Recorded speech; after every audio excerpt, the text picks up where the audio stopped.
মুসলমানের চোখ বন্ধ করে হিসাব নিকাশ করা দরকার যে মুসলমান যদি হয় 8 ভাগ আর ওরা যদি হয় 8 ভাগ আর মুসলমান যদি আমরা থাকি 92 ভাগ, তাইলে 8 ভাগের আইন বাংলাদেশে বাস্তবায়ন হচ্ছে, চলতেছে।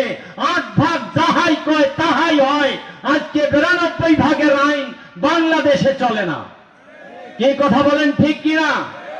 আজকে দাড়ি টুপিওয়ালা মানুষ বলতেছে, আমরা যখন মঞ্চে বক্তব্য দেই, মিছিল মিটিং এ যাই, একদল মুসলমান পিছন থেকে বলতেছে, আই আমার কাম নাই তো আকা কাজে আমরা ফির হবার পাইছে।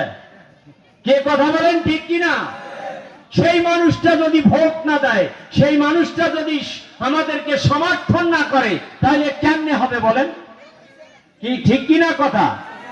আজ তো মুসলমান, সেই মুসলমানের